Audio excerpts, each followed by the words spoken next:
Hello friends, welcome to FDS pharmacy. तो आज की क्लास में हम डिस्कस करने वाले हैं जो डिप्लोमा इन फार्मेसी का फर्स्ट ईयर का जो सब्जेक्ट है फार्मास्यूटिकल केमिस्ट्री, इसका chapter number 6 drug acting on autonomic nervous system, इसका लेक्चर नंबर 6 है। ठीक है, तो आज की क्लास में हम ये सारे टॉपिक्स कवर करने वाले हैं। को एनर्जिक ड्रग्स के बारे में देखने वाले हैं और रिलेटेड एजेंट के बारे में, यानी पैरासिम्पैथोमिमेटिक के बारे में, और डायरेक्टली एक्टिंग एजेंट जो इसकी क्लासिफिकेशन है उसके बारे में देखने वाले हैं, और ड्रग्स के कुछ एग्जांपल जैसे एस्टिकोलिन हो गया, कार्बोकोल हो गया और पिलोकार्पिन, इन तीनों ड्रग्स के बारे में आज की क्लास में हम डिटेल में देखने वाले हैं। तो चलिए आज की क्लास को हम स्टार्ट करते हैं। तो सबसे पहले हम बात करते हैं को एनर्जिक ड्रग या parasympathomimetic. The following two ways increase the stimulation of acetylcholine, यानी ये क्या करते हैं, जो एस्टिकोलाइन रिसेप्टर होता है इसको स्टिमुलेट करते हैं। ठीक है, इनका इंक्रीज करते हैं स्टिमुलेशन। ठीक है, जो कोरोजेनिक ड्रग्स होते हैं तो ये दो तरीके से करते हैं। ये तो बाइंडिंग करके डायरेक्टली एक्टिंग कोजेनिक एंटागोनिस्ट या बाइंडिंग विद इनडायरेक्ट एक्टिंग कोजेनिक एंटागोनिस्ट। ठीक है, दो तरीके से करते हैं।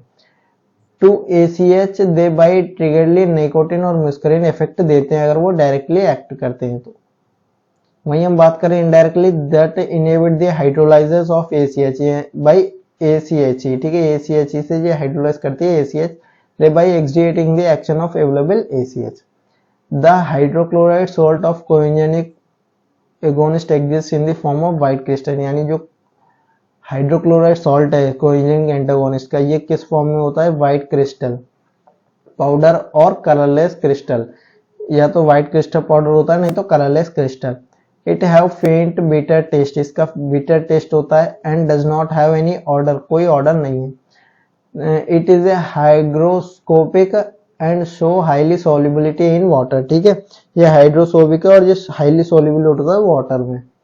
सिंस दिस एजेंट्स और इफेक्ट बाय लाइट, ये लाइट से इफेक्ट होते हैं तो इनको जो स्टोर करना चाहिए वो टाइट क्लोज कंटेनर में और लाइट रेजिस्टेंस कंटेनर में रखा जाना चाहिए। It solution maintained it pH 4 to 5, इसका जो पीएच है वो मेंटेन रहता है 4 to 5 सॉल्यूशंस का। The most stable in the presence of strong acid और एल्कलाइज के प्रेजेंस में। It solution dehydrate and undergo इम्प्रेजाइजेशन। ठीक है, डिहाइड्रेट होती है, डिग्रेड होता है और इम्प्रेजाइजेशन में चला जाता है। ठीक है, तो क्लासिफिकेशन की बात करें तो दो तरीके से क्लासिफाई की गई है, एक है डायरेक्ट एक्टिंग एजेंट और एक है इनडायरेक्ट एक्टिंग एजेंट। इस क्लास में हम डायरेक्ट एक्टिंग एजेंट के बारे में देखेंगे, नेक्स्ट आने वाली क्लास में हम इनडायरेक्ट एजेंट के बारे में देखेंगे। तो देखिए, direct acting agent, the structure and effect of कोएंजाइनिक antagonist is similar that of ACh, यानी जो स्ट्रक्चर और इफेक्ट की बात करें जो कोएंजाइनिक एंटागोनिस्ट है ये सिमिलर है एसीएच की। को एनर्जिक एंटागोनिस्ट डायरेक्टली बाइंड, ये डायरेक्टली बाइंड करते हैं the bind and the active the ACH receptor को, जो एक्टिव करते हैं इधर म्यूस्करिन या निकोटिन रिसेप्टर पे। Cholinergic agent include methacholine, carbachol and bethanechol and pilocarpine. ठीक है, ये सारे ड्रग इसमें आते हैं। तो कुछ ड्रग हम आज की क्लास में स्टडी करने वाले हैं, वो ये सारे एस्टिकोलाइन के बारे में देखेंगे, कार्बोकोल के बारे में और पिलोकार्पिन के बारे में। तो देखिए, सबसे पहले हम बात करते हैं एस्टिकोलिन के बारे में। एस्टिकोलिन इज ए न्यूरोट्रांसमीटर है ये in vertebrate. It is major transmitter neuromuscular junction पे, इसका मेजर ट्रांसमीटर है, और पैरासिम्पैटिक इफेक्टिक जंक्शन पे, और autonomic ganglia many sites in CNS and a subset of sympathetic effective junction पे। केमिकल नेम और स्ट्रक्चर की बात करें तो ये देखिए, इसका केमिकल नेम है और ये केमिकल स्ट्रक्चर है। ठीक है, और मैकेनिज्म ऑफ एक्शन की बात करें तो the mechanism of acetylcholine is a cholinergic antagonist a neurotransmitter. Acetylcholine in vertebrate is majorly transmitted neuromuscular junction पे, ये मेजरली ट्रांसमिट किए जाते हैं, या ऑटोनोमिक गैंगली पे या पैरासिम्पैटिक इफेक्टिव जंक्शन पे। A subset of sympathetic effect junction and many sites in centrally nervous system पे। यूजेस की बात करें तो कैस्केटरी सर्जरी में, कीटोप्लास्टिक में, इंडिग्नोटोमी for opting miosis of the iris, in second delivery of lens में, या अदर एंटीरियर सेगमेंटेशन सर्जरीज में इन्हें यूज किया जाता है। स्टेबिलिटी और स्टोरेज कंडीशन की बात करें तो it should B store at room temperature पे या लाइट से दूर। टाइप्स ऑफ फॉर्मुलेशन की बात करें तो पाउडर हो गए, इंजेक्शन, जेल्स या लोजेंस।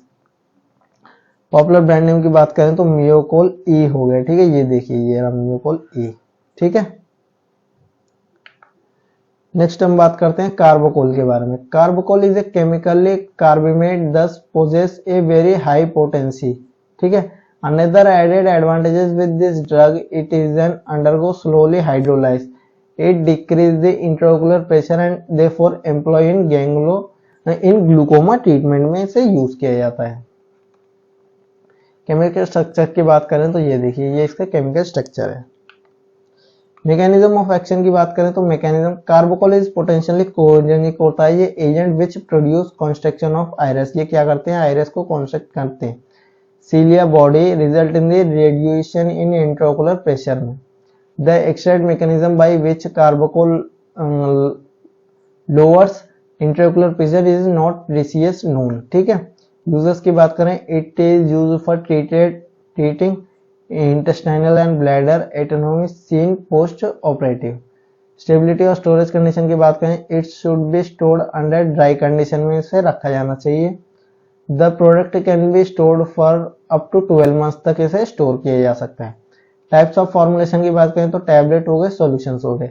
पॉपुलर ब्रांड नेम की बात करें तो मियोस्टेट, ठीक है, ये रहा एग्जांपल इसका मियोस्टेट, ठीक है।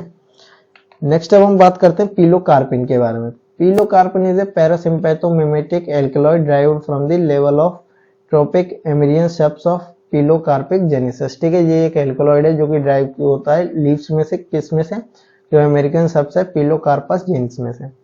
When applied topically in condition of ग्लूको condition में हम इसे यूज करते हैं, एक्सोसोमिया की कंडीशन में भी यूज करते हैं।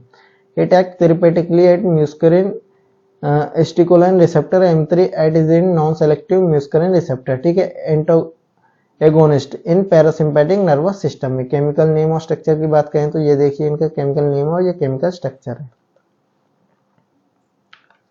मैकेनिज्म ऑफ एक्शन की बात करें तो pilocarpine is a cholinergic parasympathomimetic agent है which act by stimulating the muscarine receptor, मतलब ये क्या करता है स्टिमुलेट करता है म्यूस्करिन रिसेप्टर को। Thus increase the secretion of exocrine gland, यानी ये secretion of exocrine gland को increase करता है। Production construction of iris, ठीक है, spatial muscle and cilium muscles। Uses की बात करें तो pilocarpine is used for treating exomia occurs after head and neck radiation treatment के बाद, जब होता है exomia उसकी कंडीशन में, और इन सिरोजन सिंड्रोम में यानी ऑटो इम्यून डिसऑर्डर में मेनली इफेक्ट फीमेल में। स्टेबिलिटी और स्टोरेज कंडीशन की बात करें तो all medicine should be kept out of reach and site of child, बच्चों से दूर रखा जाना चाहिए, और medicine should be keep reach and site of, बच्चों से दूर रखा जाना चाहिए, main point. It should B store in cool and dry place में इसे स्टोर करना चाहिए, away from the direct heat and light से दूर रखा जाना चाहिए। टाइप ऑफ फॉर्मुलेशन की बात करें तो टैबलेट हो गए और सोल्यूशन। पॉपुलर ब्रांड नेम सलेगिजिन हो गया, ठीक है, सलेगिजिन। तो देखिए आज की क्लास में हमने क्या क्या देखा। सबसे पहले हमने बात की जो है कोएनर्जिक ड्रग्स के बारे में, ठीक है, उसके बाद हमने क्लासिफिकेशन देखा, डायरेक्ट एक्टिंग एजेंट देखे और जो ड्रग्स हैं वो देखे, ठीक है।